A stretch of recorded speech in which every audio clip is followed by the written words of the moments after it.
Qual é a regra de ouro da aprendizagem? Colocar o educando no centro da aprendizagem e depois robustecer a sua autonomia.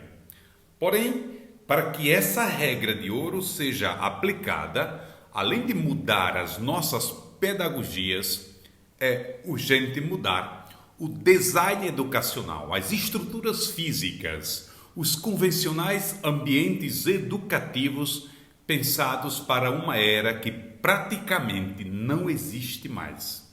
Muitos pedagogos e filósofos da educação já vêm defendendo isso há muito tempo. E nesses dias vemos de forma mais explícita no livro Aprender Jogando, Projetando para a Incerteza, da pesquisadora holandesa Rosanne Bosch, líder mundial em design escolar. Esse novo livro, que conta com a contribuição de renomados profissionais da neurociência, visa inspirar a comunidade educacional global para uma revolução nos sistemas educativos, começando com a construção de novos entornos ou novos ambientes de ensino-aprendizagem. O apelo que a pesquisadora holandesa faz no seu livro é o mesmo que há tempo os estudantes fazem aqui no Brasil e em muitos outros países, que é aquele de substituir os antigos modelos de escolas projetados para uma era que está se extinguindo para uma nova arquitetura escolar, acadêmica, guiada por uma pedagogia holística, na qual motiva a aprendizagem ativa e colaborativa do estudante, que consequentemente o torna protagonista, fazedor do seu próprio percurso de aprendizagem.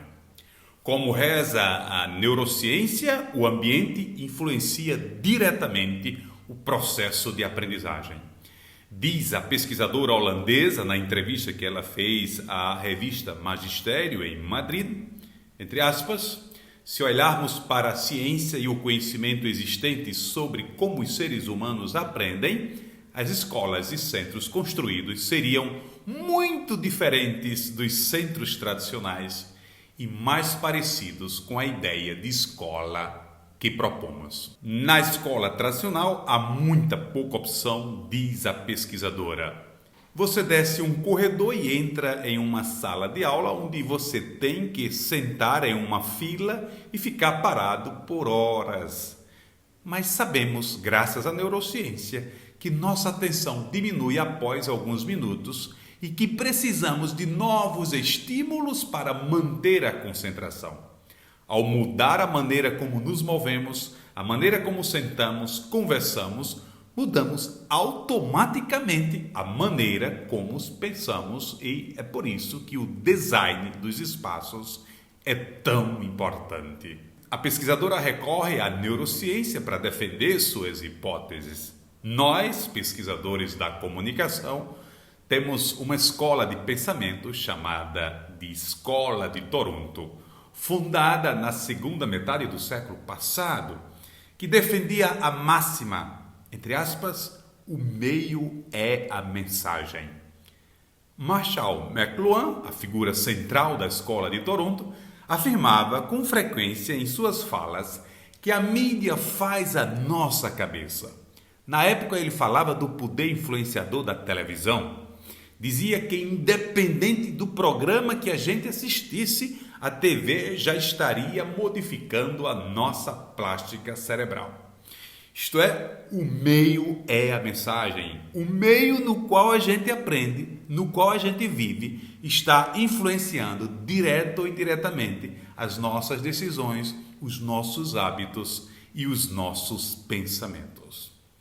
Se uma criança nasce e cresce no meio rural, sem energia elétrica, vivendo em uma casinha no meio do mato, em meio às árvores, animais, pássaros, rios, essa criança, independente do que os adultos ensinarem, ela será modificada pelo meio onde vive.